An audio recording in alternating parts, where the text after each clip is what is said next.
काही दिवसापूर्वी आम्ही असणाऱ्या सगळ्या पक्षांना एक पत्र लिहिलं होतं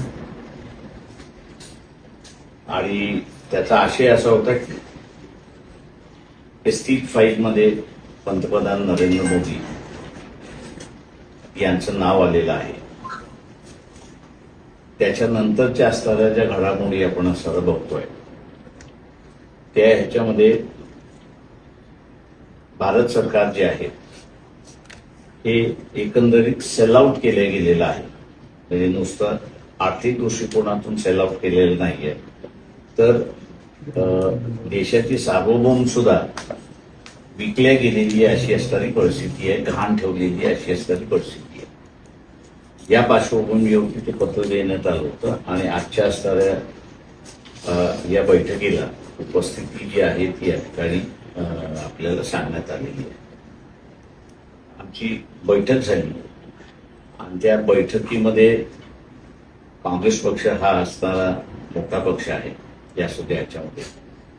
तेव्हा काँग्रेस पक्षाच्या नेतृत्वाखाली आपण असणारा कार्यक्रम केला पाहिजे आणि 23 तारखेला नागपूरला RSSच्या हेडक्वार्टर्सवरती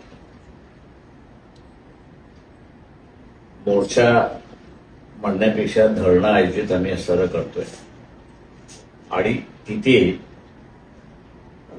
ज्या व्यक्तीचं नाव पंतप्रधान नरेंद्र मोदी यांचे जे नाव आहे ते एसटीच्या फाईलमध्ये आता असणारं जे आलेलं आहे ते फक्त त्यांनी असणारं डान्स केला, मुजरा केला एवढाच उल्लेख आहे. पण एवढ्याच मुद्द्यावरनं जे काही सरेंडर करण्यात आलेलं आहे, आर्थिक बाजारपेठ सरेंडर करण्यात आलेली आहे, राजकीय निर्णय घेण्याची शक्ती सुद्धा सरेंडर करण्यात आलेली आहे आणि ती आता आपल्याला सरळ सरळ दिसते की अमेरिकेने तुम्हाला 30 दिवसाचं पेट्रोलियम प्रोडक्ट्स विकत घेण्याची परमिशन त्या ठिकाणी देण्यात आलेली आहे. तेव्हा इथनं पॉलिटिकल सॉव्हरॅनिटी जी आहे ही सुद्धा आता अमेरिकेकडे घाण ठेवण्यात आलेली अशी परिस्थिती आहे. तेव्हा अशा ह्या परिस्थितीच्या विरोधात आपण असा आवाज उठवला पाहिजे आणि मोदींचा तेवढाच उल्लेख आहे असं मला वाटत नाही. तर एसटी फाईलमधनं जे काही शारीरिक स्त्रिया असतील, लहान मुली असतील, मुलं असतील, याच्यामध्ये सुद्धा जे आलेलं आहे तिथे एवढं सरेंडर करणं म्हणजे अजून त्याच्यामध्ये काय दडलेलं आहे असं आम्ही त्या ठिकाणी मानतोय. तेव्हा RSSला आम्ही असं विचारणार आहोत तिथे की अशा व्यक्तीला तुम्ही प्राईम मिनिस्टर कसं त्या ठिकाणी ठेवताय, की जो ब्लॅकमेलिंग होतोय, अशा ब्लॅकमेलिंग होणाऱ्या प्राईम मिनिस्टरला तुम्ही असं कसं मानताय, कसं ठेवताय, याचा तुम्ही असणारा खुलासा करा. हे विचारायला जे आहे ते 23 तारखेला नागपूरला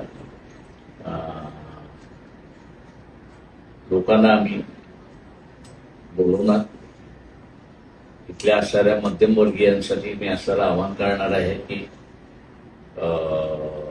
जे काही आर्थिक दृष्टिकोनातून सरेंडर झालेला आहे त्याचा पहिला फटका तुम्हाला असा बसेल.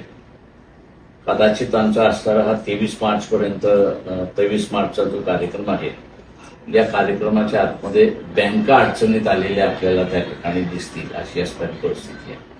आणि म्हणून आपण असं तिथे आम्ही सगळ्यांनी बसू